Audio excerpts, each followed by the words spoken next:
और हमको तो एक कल कार्ड मिला, कार्ड ऐसा मिला कि कार्ड देखकर रोना आ गया। हम दरबार हॉल में थे, एक बूढ़े दादाजी धोती होती पहने खड़े थे कोने में, भीड़ बहुत थी, सेवादार सबको धक्का दे रहे थे। वो बेचारे कोने में ऐसा एक टुकड़ा टाइप का ऐसा दिखा रहे थे बार बार। तो एक दो बार तो हमारी नजर नहीं गई, हम जब अंदर जाने लगे तो हमारी नजर गई। तो हमने उनका हाथ पकड़ा, हमका क्या बात है? तो वो गिर करके रोने लगे। हमें लगा कि बीमार होगा कोई, इसलिए रो रहे। तो हमने हाथ पकड़ा, हमका बताओ जल्दी क्या बात है, हमको जाना है। बोले महाराज जी आपकी कृपा से हमारी नातनी का विवाह धाम से हो रहा है। और बोले बेटा और बहू मर गए, हम अकेले हैं और हम आपको कार्ड देने आए हैं। और हमने जब वो कार्ड देखा, शायद 50 पैसे का होगा, शायद 50 पैसे का ऐसा कार्ड। उसमें 4 लाइनें लिखी, बेटी का और बर का नाम, नीचे बागेश्वर धाम से हो रहा है और माता पिता का नाम और ओम बागेश्वराय नमः, इतने आधे कागज में। हमने पूछा ये कितने का पड़ा? तो दोनों हाथ ऐसे करके वो बूढ़े दादाजी बोले गुरुजी पूरे हमने 150 रुपया के छपवाए।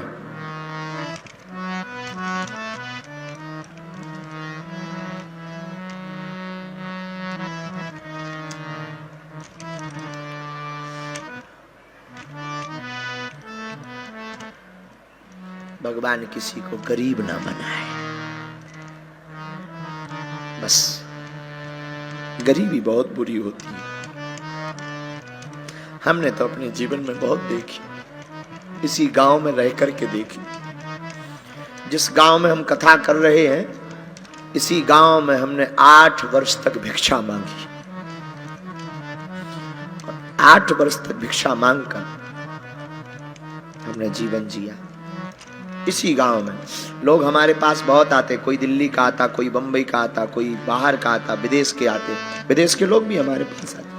वो कहते कहाँ आप यहाँ फंसे हो, दर्शन करने आया करो, चलो हमारे साथ, आपको हम आराम भी दिलाएंगे, आपकी व्यवस्था भी बनाएंगे, आपका हम बढ़िया मकान भी बना देंगे, आपका दरबार भी लगेगा, आप कहाँ फंसे हो, चलो हमारे पास। लेकिन हम उनको कह देते क्षमा करो हम यहीं रहेंगे।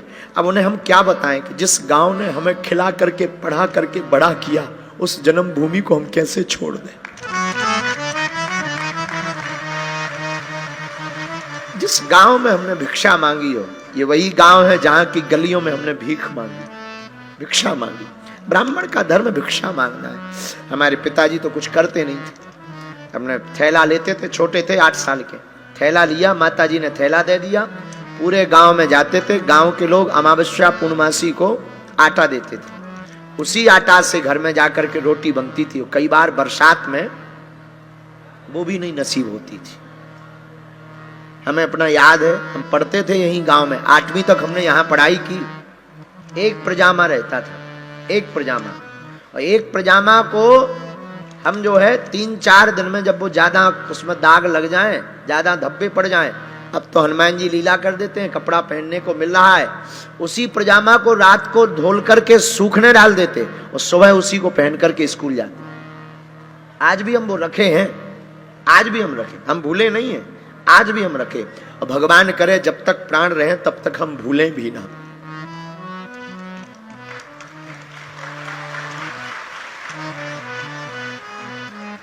लेकिन हमने जितना दुख सहा है, हम नहीं चाहते दुनिया का कोई भाई अपनी बहन के विवाह में दुख सहे।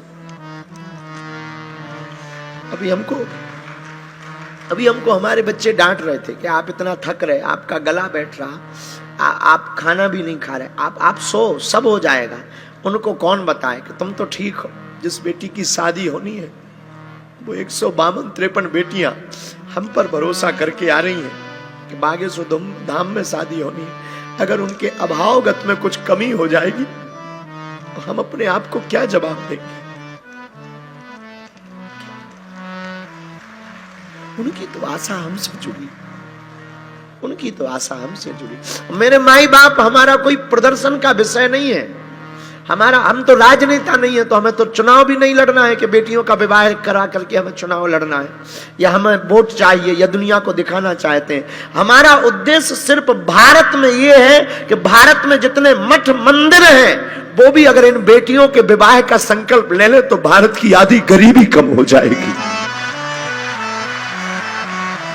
ये तय, ये बात शायद दुनिया का कोई व्यक्ति ना बोले।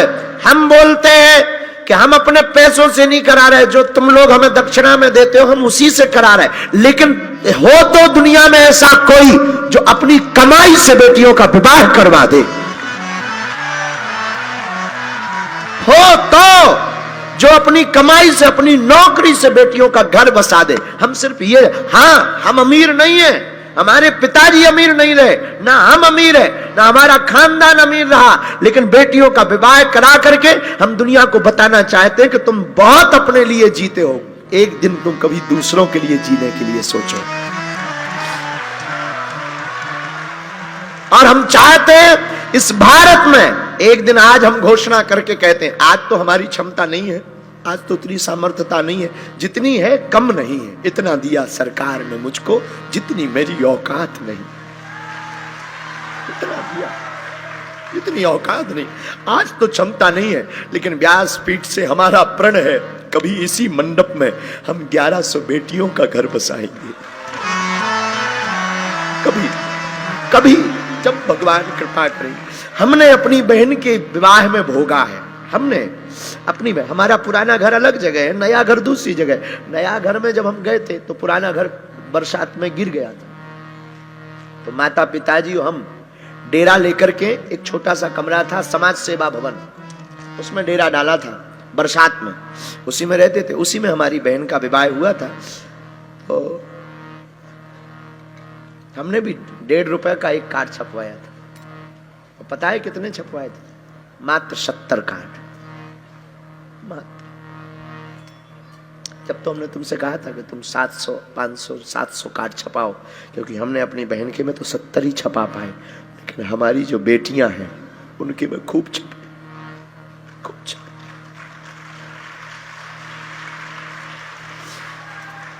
हम तो अपनी बहन के विवाह में व्यवस्था नहीं कर पाए, तैयारी नहीं कर पाए, लेकिन अब हम भारत के किसी भी भाई की आंखों में आंसू नहीं देखना चाहते। हमने जो सहा वो दुनिया ना सहे, हमने जो दुख भोगा वो दुनिया ना भोगे, हमने जो अवहेलना सही वो दुनिया ना सहे। आज बताना नहीं चाहिए, पर हम आज रह नहीं पा रहे, अपने आप को कंट्रोल नहीं कर पा रहे। हम जिस मकान में रहते थे वहां पूरे गांव के लोग गंदगी करते थे उस कमरे में। बरसात में जब मकान गिर गया तो हमने खुद अपने हाथ से साफ की मकान, उस कमरे को साफ करके डेरा डाला। 2 दिन तक भोजन माँ ने स्कूल में बनाया, और फिर रहे। समय है, लेकिन एक बात बोले, क्षमा करना, हम बहुत विनम्रता पूर्वक हाथ जोड़कर कहते हैं, ये भगवान की कृपा है सो तो ठीक है, पर हमने कभी हनुमान जी के चरण को नहीं छोड़ा। यहाँ हमारे गांव के लोग भी बैठे, तो बहुत तरीके से जानते होंगे, गांव के लोग भी बैठे, हम सबको पता, हमारे सामने भी भाभी जी का परिवार पूरा सब लोग बैठे हैं। तो इनके सामने हम ये कह रहे हैं कि हम जब भी बचपन से ही, हमारे गांव में एक महामाई माता कहलाती वहाँ हनुमान जी, जब तक हम उस घर में रहे तो चक्की वाले हनुमान जी के पास रोज जल चढ़ाने गए। संजू को याद होगा, यहाँ हम जब दूसरी घर में आए, छोटे से कमरे में समाज सेवा का भवन था, वो भी टूटा फूटा, उसमें पूरे गाँव के लोग नित्य क्रिया करने तक जाते थे। तो उसमें जब कमरा था नहीं, पिताजी की सामर्थ्यता नहीं थी, उसी में जब हम रहे, इसीलिए तो हमने फिर चाह करके, जानबूझ करके, अभी तो नहीं बना पाए, अभी तो जैसा ठीक है, पर हमारी इच्छा एक बार है कि हम अपने माँ पिता के लिए एक छोटा सा भवन बनाएं, ताकि हमारे माँ बाबूजी उसमें रहे। हम ये कामनाएं हैं, वो बात अलग है, पर हमारी आत्मीय इच्छा माता पिता। तो हम आपको बता रहे थे कि महामाई माता में हनुमान जी रोज 4 बजे सुबह, जब पूरा गांव सोता था, हम 4 बजे सुबह वहां जाकर के हनुमान जी महाराज के सामने बैठते थे और बागेश्वर धाम पर दर्शन करते थे। बस एक ही बात कहते थे, कभी कृपा करना, कभी ध्यान आए हमारी तो हम पर भी नजर रखना।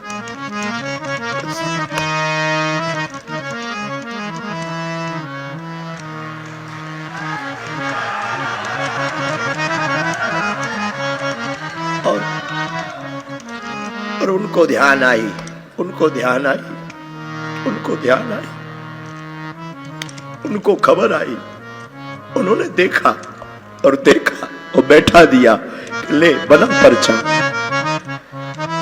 लगा दरबार, कर कथा। भगवान बहुत दयालु है। इस कलिकाल में हनुमान जी जैसा दयालु कोई नहीं है। हनुमान जी जैसा दयालु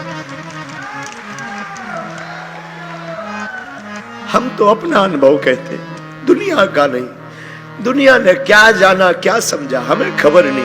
हमारा अनुभव कहता हनुमान जी जैसा दाता न हुआ है न हो सकता है। हनुमान जी जैसा भगवान हुआ है। सबके लिए कोई कुछ होगा, हमारे लिए तो हनुमान जी। लोग कहते हम क्या कहते, हम तो हनुमान जी के नाम पे खाते, हनुमान जी के नाम पे खा रहे हैं, हनुमान जी के नाम पे ही खा रहे हैं, पर उसकी कृपा है। लेकिन हाँ, हम खा रहे हैं, हम दक्षिणा लेते हैं, लेकिन अपने सुख के लिए दक्षिणा कभी नहीं लेते हैं, अपने सुख चैन के लिए नहीं। हम कथा की दक्षिणा लेते हैं, हाँ हमारी दान पेटियों में दान आता है, लेकिन कभी हमने मंदिरों का निर्माण नहीं किया। हम साल भर के लिए जुटा जुटा करके रखते हैं। 1 रुपया अगर कोई यहां वहां कार्यकर्ता कर दे, हम लड़ पड़ते हैं कि वो हमारा नहीं है, बेटियों का है।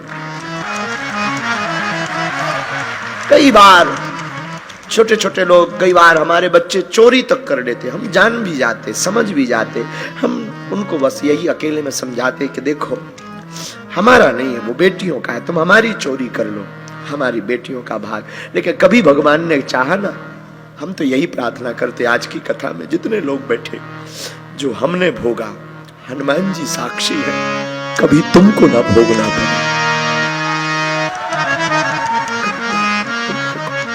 हमने जो सहा, हम तो पैदल चले, सब्जी तो कभी मिली नहीं, और हमारा तो एक समय ऐसा आया था, बोलना नहीं चाहिए पर वो बात बोले बिना कई बार ना रह नहीं पाता मन। हमारा तो एक समय ऐसा, हमारे पिताजी का कार्ड में नाम नहीं लिखता था शादियों में।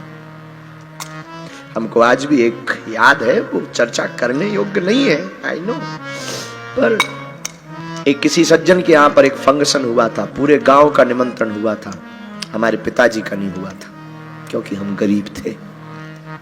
बन जाते हैं लाखों रिश्ते, जब पैसा पास होता है टूट जाता वो रिश्ता गरीबी में जो सबसे खास होता है। कोई किसी का नहीं होता इस दुनिया में, कोई किसी का नहीं होता। गरीब का तो सिर्फ कृष्ण होता है, गरीब का सिर्फ, गरीब का सिर्फ गोविंद होता है, गरीब का तो सिर्फ परमात्मा होता है। हमारे मंचों पे भी यही होता है। बड़े बड़े अमीर लोगों को हमारे सेवादार चढ़ा देते हैं, बड़े बड़े जो पद पर बैठे हैं वो आरती कर जाते हैं, जो पैदल चलकर आते हैं, धक्के खाकर आते हैं, वो बेचारे पीछे खड़े रह जाते हैं, मंच तक नहीं आते, मंच तक नहीं आ पाते। कोई अमीर को धक्का नहीं मारता इस देश में। हमारे बागेश्वर धाम पे भी हमारे सेवादार अमीरों को धक्का नहीं मारते, उनको धक्का मारते जिनकी ज्यादा औकात नहीं होती।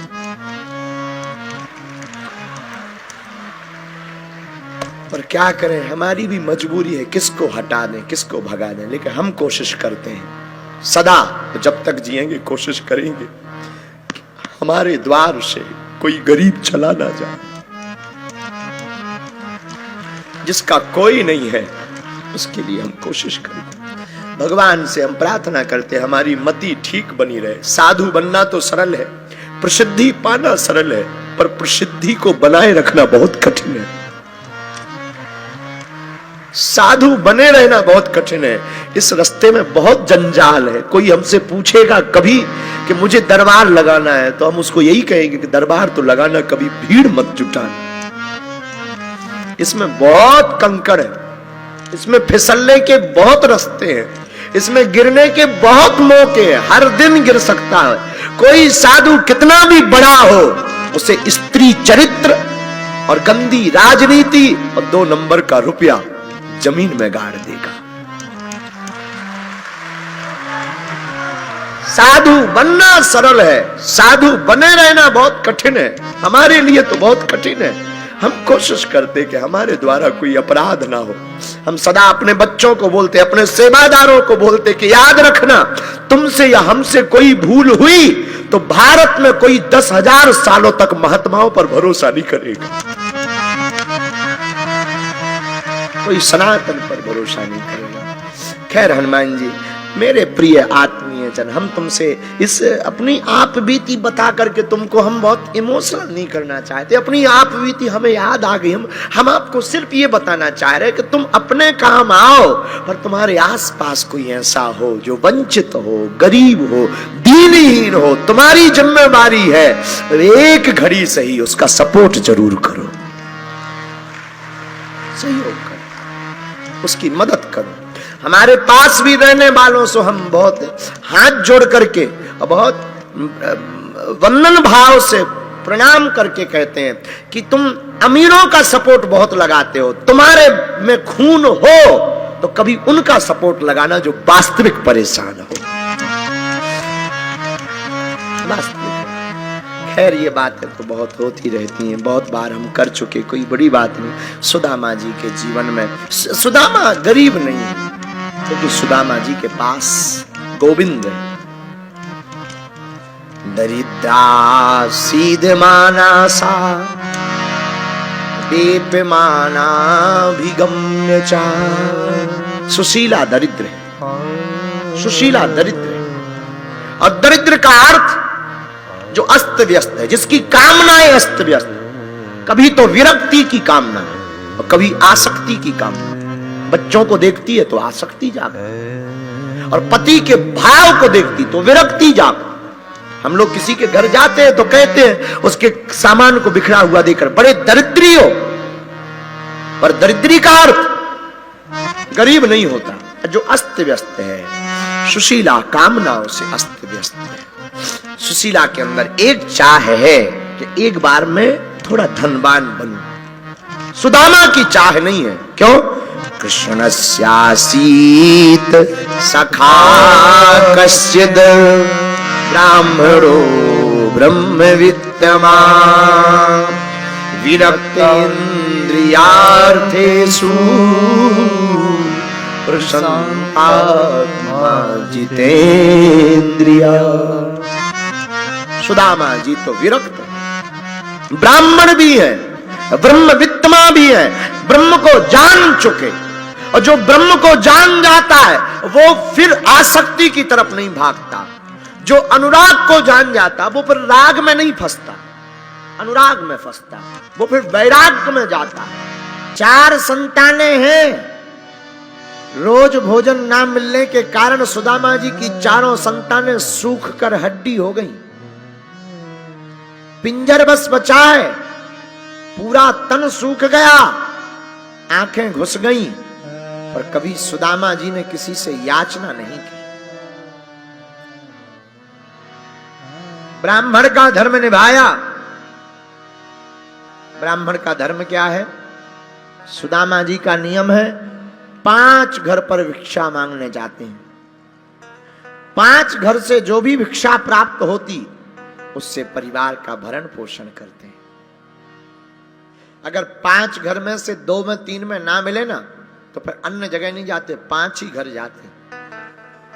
कई बार तो ऐसा समय तक आ जाता है घर पर अन्न का दाना नहीं होता है, भूखे ही सो जाते हैं। अच्छा, आप तो भूखे सोते हैं, पर बच्चों को कैसे सुलाते होंगे जरा विचार करना। छोटे छोटे 4 बच्चे हैं, सूख करके हड्डी हो गए, लकड़ी जैसे हो गए। बच्चों को बहाना बना बना करके सुदामा जी कई सालों से सुला रहे। जिस दिन घर पर अन्न का दाना नहीं रहता ना, पत्नी सुशीला कह देती, बच्चों आज एकादशी है, आज घर में कुछ नहीं बनेगा, कल मिलेगा। तुलसी का पत्ता खवा देते, जल को पिला देते। बेचारे बच्चे रोज कहने लगते, माँ कल भी तो एकादशी थी, आज भी एकादशी है। बेटा आज एकादशी का अंश रह गया। झूठ बोल देती, और झूठ बोलकर सुशीला कोने में आकर के फूट फूट करके रोने लगती कि हम कितनी अभागनी माँ है जो अपने बच्चों को भोजन तक नहीं करवा पाती।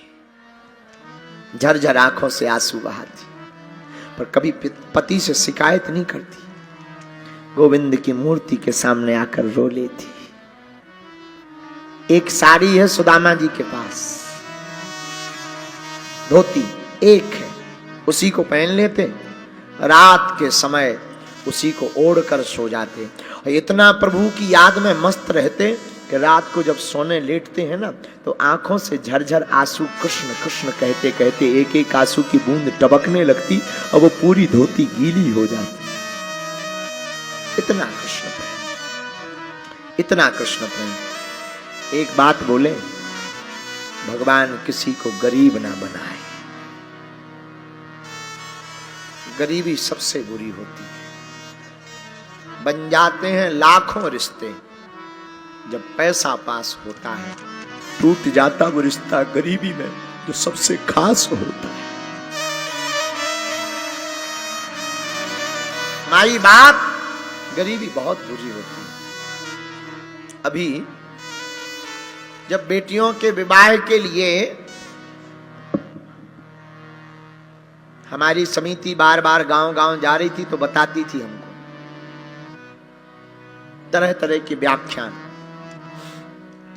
हमें देख करके बस सुन करके आंसू आ जाते थे। फोटो भेजते थे, दिखाते थे अपने मोबाइल पे, वीडियो दिखाते थे बेटियों के घर का, बेटियों के घर की फोटोआं दिखाती थी। जब वो परीक्षण करने जाते थे तो वो फोटो दिखाते थे, फोटो देख करके हमें रोना आ जाता था। कई ऐसी बेटियां हैं जिनके माँ बाप भी नहीं है, मकान के नाम पे झोपड़ी है। और हमने आपको नहदौरा की घटना बताई थी कल। बगल में एक गांव है नहदौरा, उनके पास में बेटी का पिता मर गया, मां पागल है, बेटी अकेली है और मकान के नाम पर झोपड़ी है। और जब बागेश्वर धाम से शादी तय हुई तो इतनी दीनहीनता है कि वो अपने मंडप का सामान नहीं खरीद पा रही। मंडप के दिन जो भोजन रिश्तेदारों का करवाना है वो नहीं करवा पा रही।